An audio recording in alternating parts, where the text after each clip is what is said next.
Satan. The idea terrifies many people. While much of Western demonic lore comes from the Bible, of course, most cultures throughout human history have had beliefs and concepts of demons and evil spirits. In fact, in ancient Mesopotamian societies, among others, demons were also gods, and the people worshipped them as gods, even going so far as human sacrifice. The pre-Columbian Americans, Aztecs, Inca, Mayan, all those also had the same concept of demons as gods. There are those in the modern world who also worship demons as gods. Satanism is real, but there's more than one interpretation of it, which we'll see later. Of course, the idea of satanic ritual abuse of children is horrifying to most people, I would hope, and that's what we're talking about tonight. Welcome to Fangs and Folklore, the world's best horror and paranormal podcast and videos. Every episode is available on YouTube to watch the video and on Podbean.com and all fine podcasting sites if you prefer to listen. I'm your host, Matthew Miller, expert on all things monster and paranormal. I'm a horror writer from the dark and haunted swamps of Louisiana, and it's my pleasure to welcome you to my horrifying world. Please check out my books on Amazon, beginning with Blood Feud, a punk rock vampire story. It's volume 1 of the Gravediggers series. The Gravediggers are a failing punk rock band who keep crossing paths with all sorts of horrible, dark, evil, nasty creatures of the night. And what will they do? How will they fight? It's horror, it's comedy in one super entertaining series. It's a 6-part series. 1 through 3 are available already in paperback, on Kindle, free with Kindle Unlimited, on Amazon, and then 4 is coming out very, very soon, so stay tuned. By the way, I mentioned to you that I moved the studio to this haunted castle that I found in the middle of the forest. I had a little werewolf issue a couple of episodes ago, but I managed to use some silver to get rid of that person. So, well, that werewolf/person. So I think we're okay for now. I hope there's no other ghosts or anything that show up anytime soon. I have heard noises, though, from other parts of the castle that's worrying me. But so far, this room down here in the basement has great acoustics. I'm still not sure about what exactly is on the wall there, but so far, so good. We're talking tonight, of course, about the McMartin Preschool trial as a major part of the 1980s Satanic Panic. We began this story in the last episode, so let's finish up here. The McMartin trial began in 1987, would go on to last 7 years, and cost $15 million. It is, to this day, the longest and most expensive trial in U.S. history. Think about that. What does that say about the U.S. and us, Americans? Our longest, most expensive trial was essentially a witch hunt. Doesn't seem too modern, does it? Well, remember the McMartin build-up here that Judy Johnson had a child, little Billy, showed up at home one day. She claimed there was blood in the diaper. He had trouble going to the bathroom. She accused the school of sexually abusing him. Several other children were interviewed by Key McFarlane, a sociologist, and by a doctor. And both the doctor, physician, and Key McFarlane, the sociologist, concluded that most of the children were indeed abused. In fact, sexually abused and underwent satanic ritual abuse. Key McFarlane is the sociologist who, social worker, I guess is a better term, who created the method of showing a doll with private parts to a child and saying, show me on the doll where he touched you and that kind of thing, which you've heard before. She came up with that. So she interviewed all the kids who came up with these wild and crazy stories about McMartin, especially about Ray Buckey, one of the teachers there, who was related to the owner's family too, McMartin's. Ray, they said that Ray sexually abused them, molested them, sodomized them, manually, orally stimulated them, took naked pictures of them, made pornography of them. Then the really outrageous claims that he could fly like a witch, that he brought in animals, sacrificed them, drank the blood, made the children drink the blood. What else? That he held a black mass in a church where they sacrificed a goat and a baby and burned its brains, the babies. Children claim that there were secret underground tunnels at the preschool, under the preschool, and secret rooms where they would be taken to be abused. They claim that some children were flushed down the toilet into these rooms to be abused. Then there was a claim that Ray Buckey had taken them in a long underground tunnel to a house nearby, and the tunnel opened up at the bathtub of the house, and there they took naughty pictures of them. Let's see what else. We have they took them for rides in hot air balloons. They had orgies at car washes and airports, all sorts of horrible, creepy people in black robes and hoods moaning all the time, flying around by black magic. So some crazy stuff, right? All right. The trial itself is pretty complex. You can imagine 7 years of a trial being rather complex. I'm not going to bore you with the pointless details, but let me tell you about the highlights, the things that I believe make it rather interesting. First, a major aspect was the Bucky's a defense attorney, Daniel Davis, and his analysis of the children's interview techniques by the social worker Key McFarlane. So these puppets, right, these sock puppets and these dolls that she worked with, it turns out they had videos of these interviews. They were reviewed by the defense, and what happened was that apparently she was extremely coaxing and pushy in the interviews, often telling the children, "Did he fly around like a witch? He did, didn't he? Come on, tell the truth," like really pushing them, manipulating them, telling them what happened, then asking them to verify rather than asking them what happened.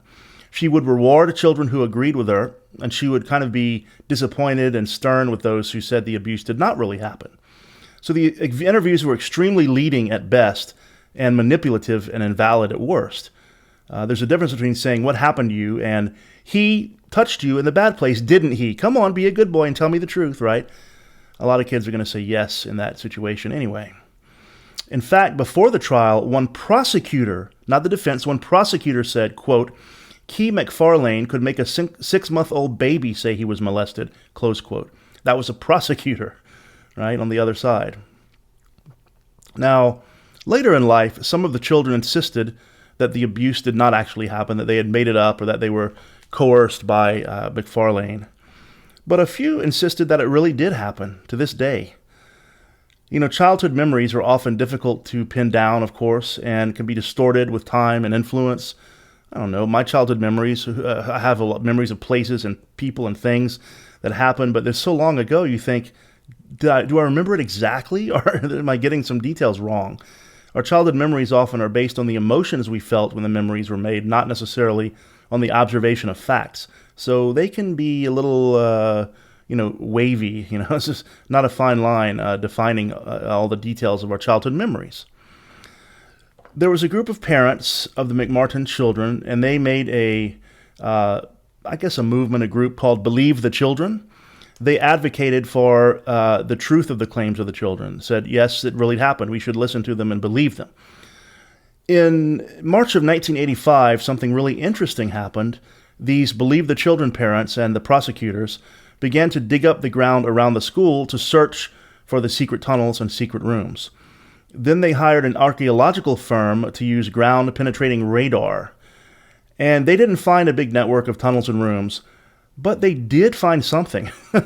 They found one or two small tunnels, and the archaeological firm said that there may have been something more there that they looked at, that they saw, but the school was demolished and someone else bought the property and it was built on, so no one could ever check again.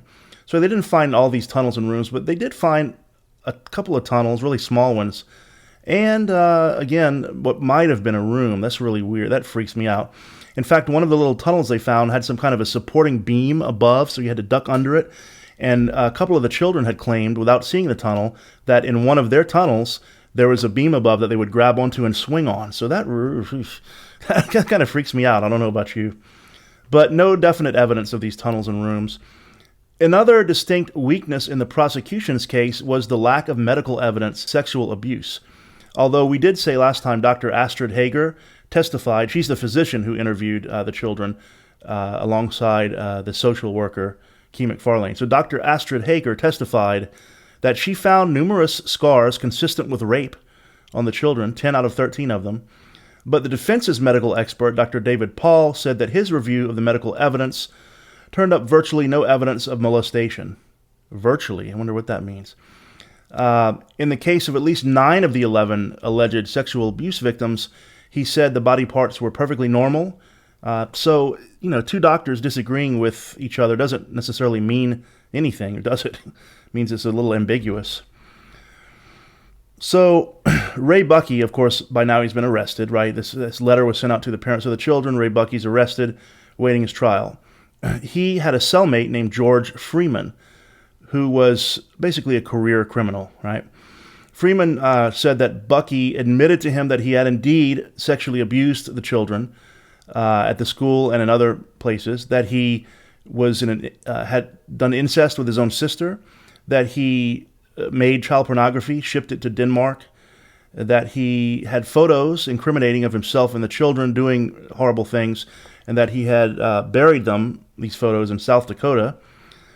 Again, Freeman is a career criminal. He had, no credibility.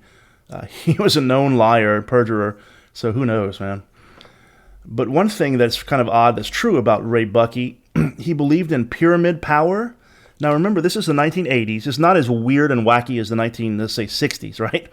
But you still have this New Age stuff in the 80s, a very, strong movement of New Age stuff coming about kind of alongside or even opposition to the strong Christian fundamentalist movements. So Ray Bucky believed in pyramid power.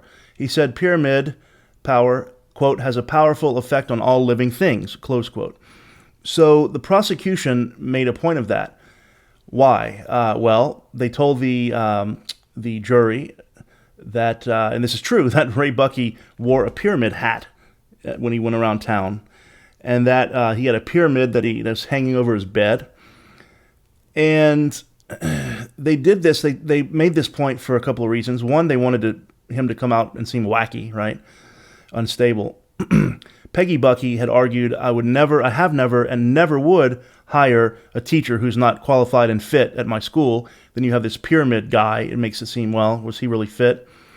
And the pyramid beliefs, Ray's pyramid, I don't know, obsession, I guess you could say, maybe to the mind of some jurors, leaned toward the satanic or the weird or the occult, which maybe added credence to the children's claims of the satanic elements. So the pyramid thing is kind of weird. That's true about Bucky. On November 2nd, 1989, after over 2 years of testimony by the children and others, the case finally went to the jury. In other words, the jury's time to decide. They spent 2.5 months deliberating, which is ridiculous. So there were 65 charges against Peggy McMartin and Ray Bucky. And they found 52 of them, they found them innocent, acquitted them. There were 13 remaining charges, which is very considerate. The jury was deadlocked. So basically, they got a hung jury. The jury foreman, whose name was Louis Chang, he said, quote, the interview tapes were too biased, too leading. That's the main crux of it, close quote. And then we have another quote by a juror that said, quote, whether I believe he did it and whether it was proven are very different, close quote. Which, by the way, is actually, I'm glad to hear that from a juror. Trials are about proving, the state proving its case. We have due process for a reason. The judge, whose name was Pounders, said, quote, I was not surprised by the verdicts. I would not have been surprised at any decision the jury made, close quote. All right, so Ray Bucky is off the hook. However, many people in society didn't like that. They said, try him again. And so he was tried again. I guess, in a hung jury, you can do that, I guess. If he would have been acquitted on everything, you can't do double jeopardy. But hung jury, you can. So he was retried on the charges, and it looks like, there were lots of people, hundreds of people, that were protesting in society around, the country, saying we believe the children. And a television poll apparently showed that 87% of Americans thought Bucky was guilty. This second trial was a 3-month trial. The jury was deadlocked on all 8 counts again. They kind of wanted to acquit Ray of most of them and basically convict him of 1 count of child molestation. Another, of course, mistrial. And then, so he was not tried a third time. The prosecutor, the district attorney, decided that, 2 is enough. He's not going to be tried a third time. And that was it. Ray Bucky, Peggy McMartin off the hook, to this day. Well, what do you think? What do you think about this McMartin preschool trial? Were the children telling the truth?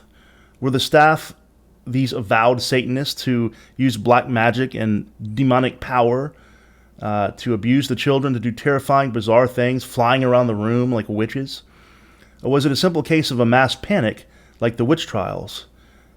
Was Key McFarland's biased interviews, were those interviews a big part of it? Did she coax the children to say things that never really happened? Or was it something in between? I don't know. I'd love to hear your thoughts in the comments about this most bizarre symptom of the 1980s Satanic Panic. You might wonder my opinion. Well, if you watch this podcast, or listen to this podcast and watch these videos, you know that I do accept the possibility of the paranormal and the supernatural. I wouldn't be doing this if I didn't. I wouldn't be writing horror if I didn't. That being said, it seems to me that some of the more outrageous claims, people flying around holding black masses, orgies at airports, are impossible and very unlikely, probably coaxed by McFarlane, and probably did not happen. However, I leave open the possibility that there was some kind of grain of truth that some of the children may have been actually sexually abused, which is very sad. I leave open the possibility that some kind of demon worship, Satanism was occurring, but I guess we'll never know. I just hope, if those children were abused, if any of them were sexually abused, it's just sad that it became this weird satanic thing instead of just finding out the truth, right? Well, that's the McMartin trial. Next episode, we're going to continue the Satanic Panic of the 80s by looking at Satanism and demonism. Very interesting stuff. Yeah, so tonight I'll leave you with this horrifying thought. What if the children were completely telling the truth? Good night. Sleep well, if you can.